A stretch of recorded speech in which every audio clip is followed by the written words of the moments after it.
Very good evening, friends. This side Rahul Magan here as Group Chief Executive Officer, Treasury Consulting, and also a venture capitalist. Treasury Consulting is a well diversified multinational group, offices in 3 countries of the globe, and hopefully, as soon as this pandemic is over, we would be hitting London and New York as our next destinations. More importantly, we are standing at the valuation of more than $500 million and no venture capitalist on the board. Right. If you want more updates, you can WhatsApp 9818485155. Every day when I wake up and I cover the Indian markets, our desk basically covers the Indian market.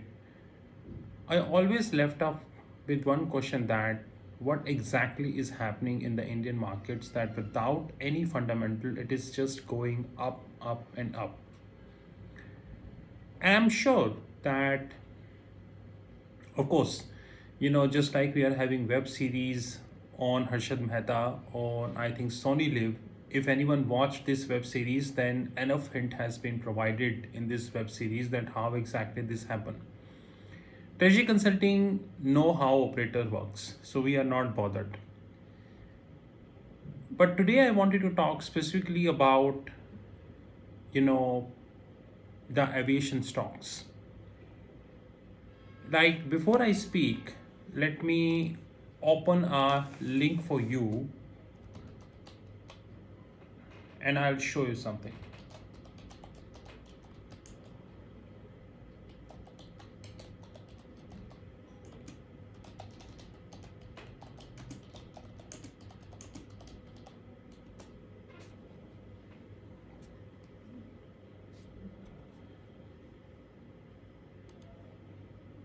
Because data is really very important. Domestic air passenger volume falls 57% to 5.2 million in October.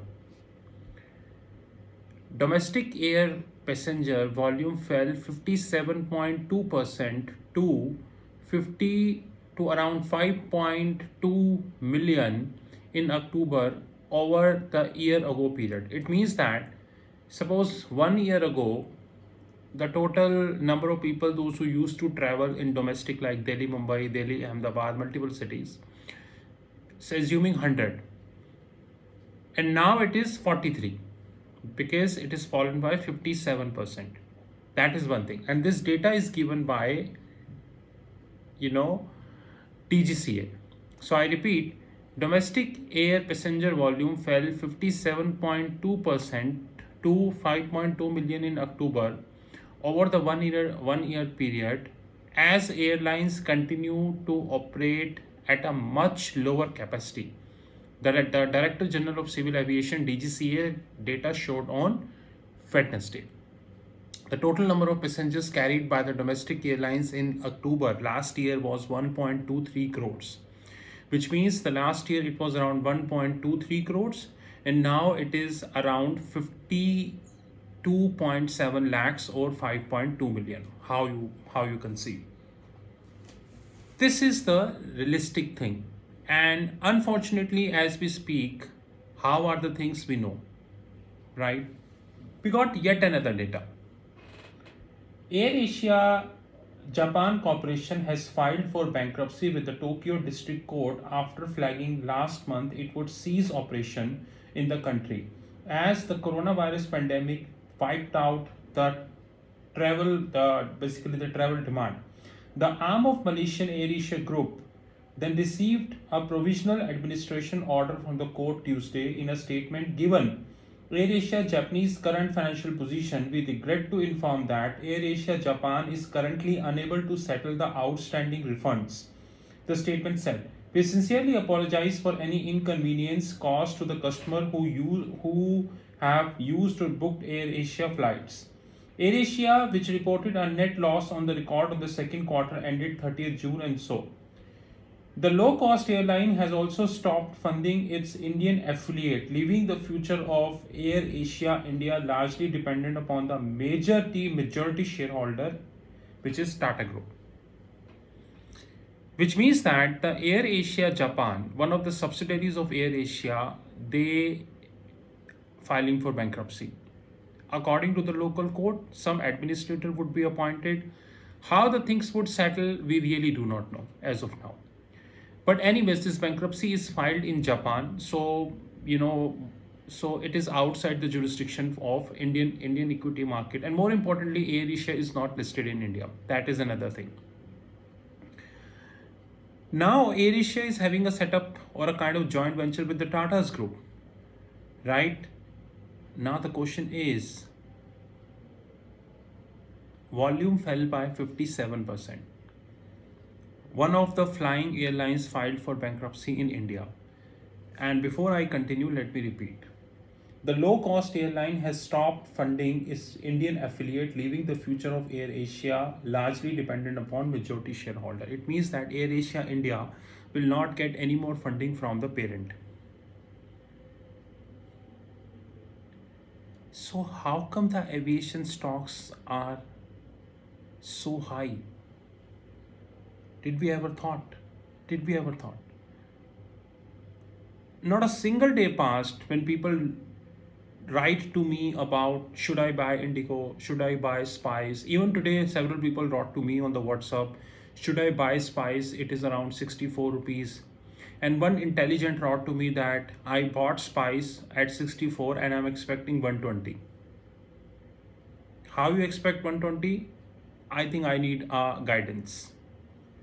And no words to Indigo. Indigo is more than what it was pre-COVID level. So before COVID, Indigo trading price and today trading price, you can compare and you will see. I know there are many media sponsored people, there are many operators, those who do not like this video. But to young investors, I would like to let you know very clearly that you need to learn one thing, how to handle the hype. It is not in India. Worldwide equity markets faced hype. Worldwide. How can we forget when Uber was about to list? What a hype. And today, Airbnb files for IPO. And these hypes would continue. I'm telling you, these hypes would continue. You know, what is the basic issue we have in the system? That we do not know how to handle the hype. Even after this web series, I really doubt that the young guns still understood how to handle the hype. And I'm sure several of you who watching this video definitely bought SpiceJet, expecting this to be over 100 or maybe Indigo. Or if not, then taking some FNO positions in Indigo. That's very important. Our hedge fund desk is clearly away from aviation stocks, very clearly, because we read global reports. World Health Organization and several other forums warned about the COVID-19. Today, Danish, I don't know whether he's environment minister or what, one of the ministers of Denmark government, he asked to step down the way he handled the mink crisis in Denmark. And I hope you know that somehow what is happening with the mink. Mink is a kind of animal we are having in Denmark who is also used for, basically he is used for multi-purpose.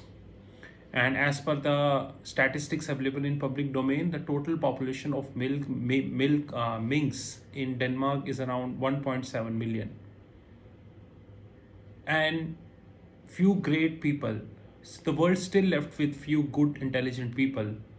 They raised a very severe concern about the human to animal transmission of COVID-19.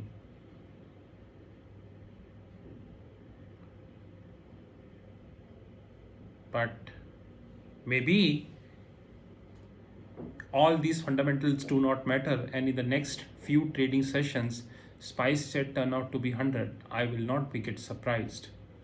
But one thing I know, that our hedge fund desk work or take position based upon reality. Of course, I agree, we read operators. We know how to handle operators, but we take positions based upon reality. So guys, learn how to handle the hype. That's more important. Air Asia Japan is not the first airlines who went bankrupt, right? And you just go and see the financial positions of listed airlines in India also, including Air India, though I understand Air India is not listed. And of course, the hype given to Jet Airways. The people having IQ greater than 8 understood what I wanted to convey. Have a great time. This is Rahul from Treasury Consulting. You know our WhatsApp 9818485155. I know I'm in a market whereby only 5 or 6 stocks are taking the market up without any fundamentals. But hey guys, you are dealing with a person whose patience level is so much that even I can wait for 2 months before the market falls. That's more important. So this time, let's see how much hype you made. And do not forget that at the age of 26 to 27, I wrote my first book on options. And the next video will tell you something different. This is Rahul from Treasury Consulting. You know our WhatsApp 9818485155. Have a great time. Talk soon.